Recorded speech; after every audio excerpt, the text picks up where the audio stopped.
This shot, including the photo shoot and the edit, is probably one of the most difficult images I have put together recently. And while visualizing the shot and how I was going to put it together, my plan initially was to use my Westcott 7-foot umbrella, set it outside, and use it to mimic natural light coming into the window. Unfortunately, things went sideways pretty early on. Again, I want it to look natural, but I want to flirt with a little bit of that surreal look. God dang it. Oh. Crap. But before we get to the edit, let's jump to the actual photo shoot. All right, so we have already set up what I would consider kind of a hero shot of not necessarily the kitchen, but the rest of the living space. We're overlooking the kitchen island, photographing the living room and the dining room space, but kind of the main thing and the main feature we want to show off is the outside view. There's clearly a problem. This is what the camera thinks is almost 2 stops overexposed. And as you can tell in the shot, we're dealing with a lot of issues on this. For one, there's a lot of blooming around the windows. And even at that, the interior, just the interior altogether still seems dark. Now, if we bumped up the exposure to show off the interior, we're definitely gonna introduce way too much blooming, which is the shot that you're looking at right now. This is just awful. Sorry, I don't think any matter of sliding highlights and shadows and contrast, I don't think it's going to fix this at all. And we're definitely not gonna be able to recover any detail from the exposure at the windows. It's too blown out. I think we've lost all detail. Now we could go down, which I'm going to do anyway, and bracket, and just get a variety of different exposures here, just so I have them in my back pocket. So on this frame that you're looking at right now, we are at ISO 100, we are at f10, and we're at 1/13 on the shutter speed. The camera still thinks it's too bright, and we're only just barely beginning to get some detail out the window. So this, according to the camera, is a properly exposed photo. There is just an extreme, drastic light difference from the outside versus the inside. And there's 2 solutions, at least in my mind, what we could do, well, maybe 3. The first, which is, in my opinion, a bit amateurish, you could take all this information and cram it into an HDR program. And I don't know, I think with as extreme as the light difference is, it's gonna look a little HDR-y. The other one is to wait the timing, which, I mean, we could do. The sun's going down a little bit, but just wait for the lighting to get a little bit more even between the 2.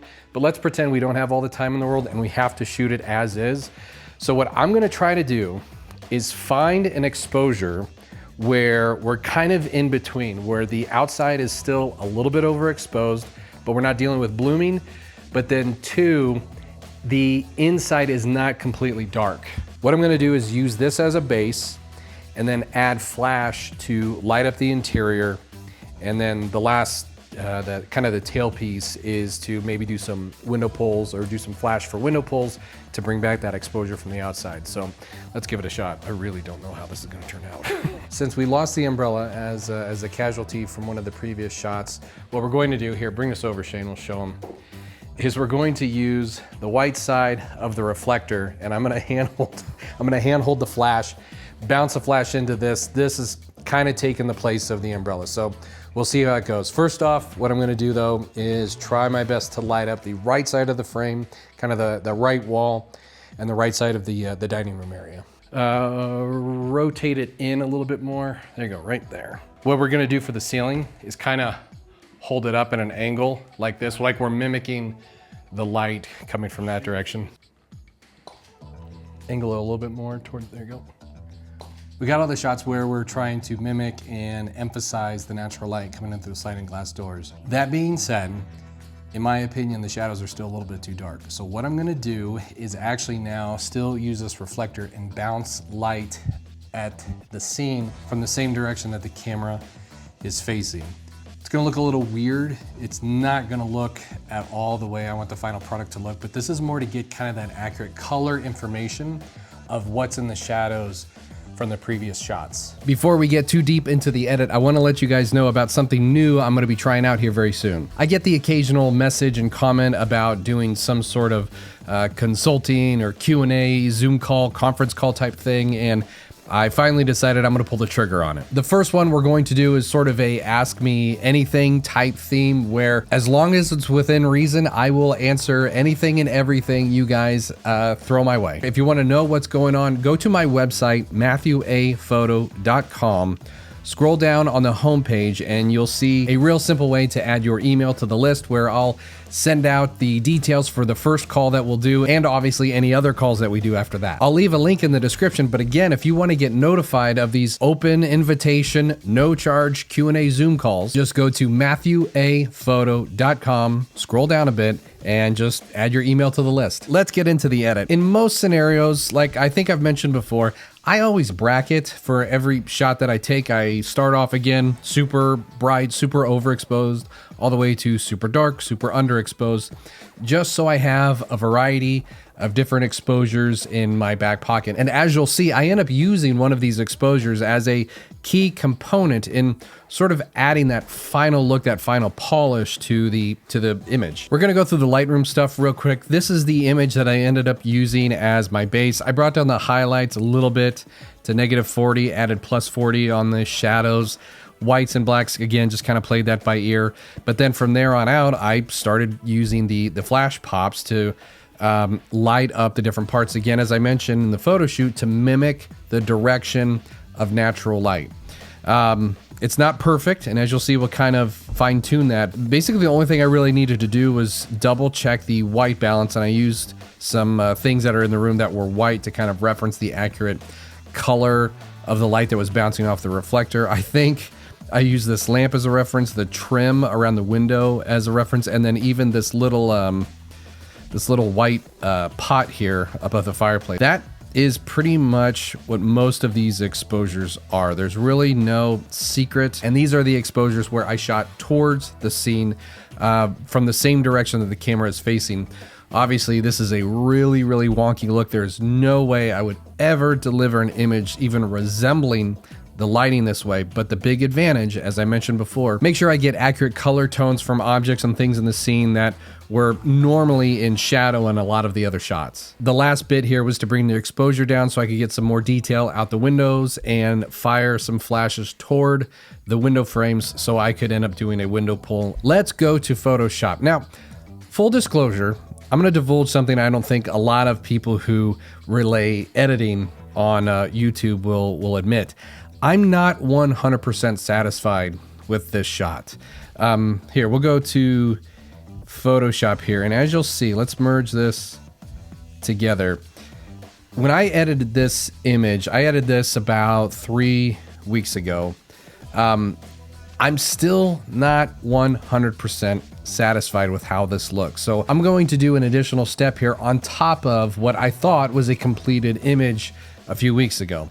So let's start from the beginning. Let's start with this good old base layer. And this is going to look a little messy from the start. As you may notice, a lot of these initial layers are these flash pop layers where I'm basically just stacking a lot of these layers on top of each other to, again, mimic that natural light and just brighten up the whole interior part of the scene. So case in point, here's the first one, what we did. The goal of this one was for the light to bounce off the reflector here and really light up this wall on the right side, even maybe some of these chairs and even some of the, say like first 3 or 4 beams up here on the ceiling.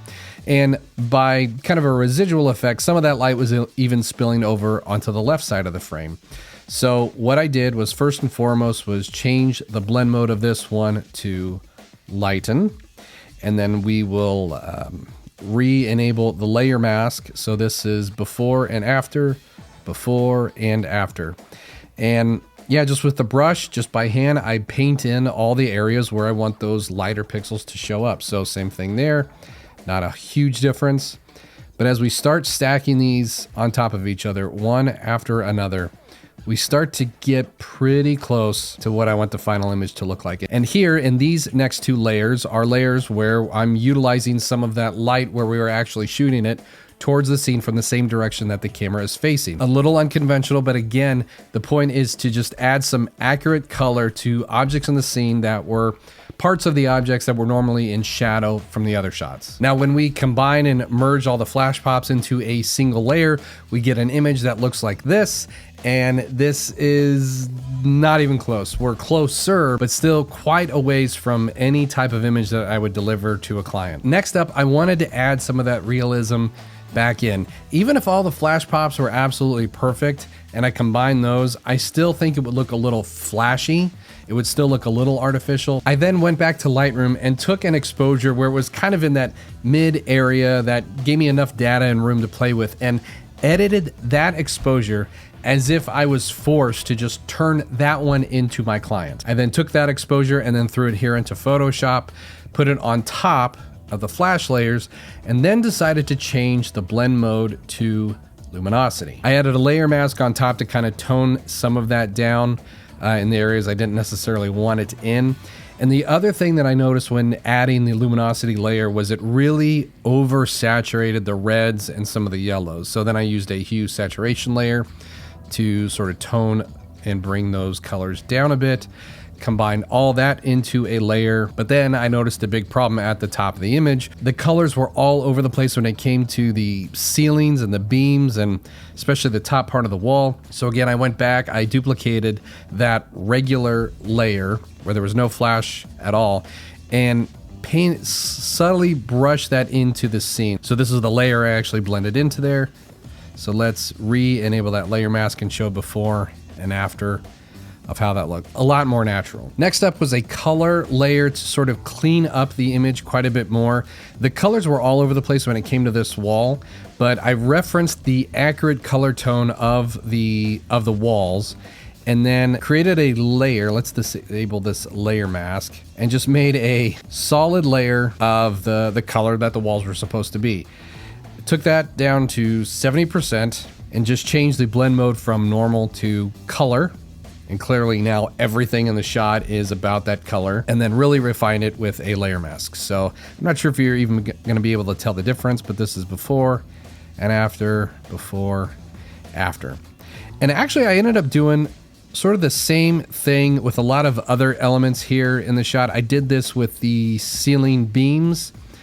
I did this to make sure I got more accurate color out of those. I did this with the chairs on some of the parts where there's quite a sheen and a reflection on the chairs. A lot of the color disappeared. I brought some of that back in, but now as I'm going before and after, I think I'm actually going to tone this down a little bit more. Let's tone that down to 40%. For some reason, the curtains were showing up a little brown in some exposures, but yeah, they were actually kind of a very subtle purple, subtle violet.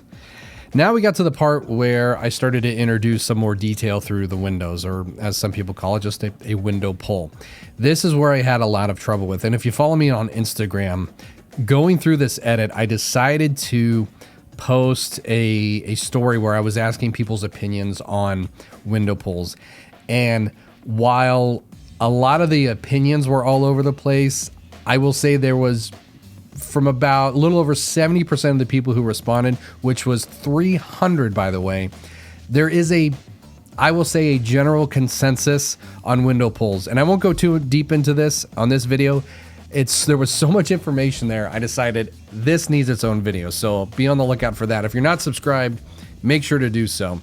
We'll keep going through the window pulls here. If you're familiar with how they work, nothing too crazy. I just did this with almost every single pane here, and I did not want to go too crazy dark. I did not want it to look unrealistic. I did all this to taste, but then a problem popped up as I was walking away from this image and coming back to it. It just looked a little unrealistic to me, and I think that is something we're going to take care of here, kind of this final last step. Last thing I did was just some things to sharpen it, kind of a cherry on top steps here, just add a little bit more contrast. Yeah, any of those, I call them rogue colors before, magentas, blues, cyans, and greens. Took them out where they didn't necessarily need to be. And for the most part, I would say looking at this, we're done.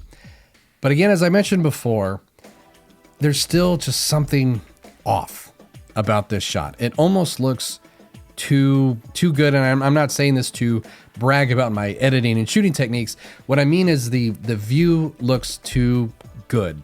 It's right at the edge. It's on that verge of where it almost looks unrealistic in my opinion. Here's what I want to do. I took one of those layers, again, kind of my normal forced to just edit a single frame layer, duplicated it, threw it on top here.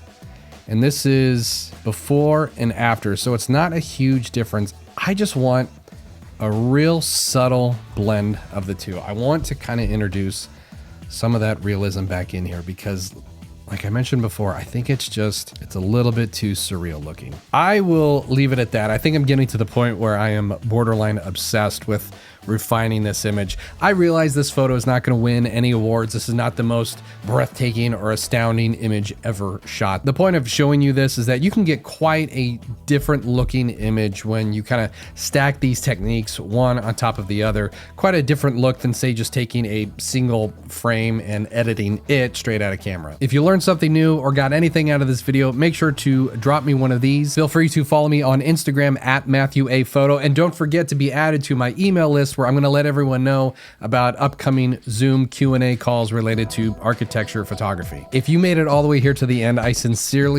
really do appreciate you taking the time to watch. That'll do it for this video. We'll see you on the next one.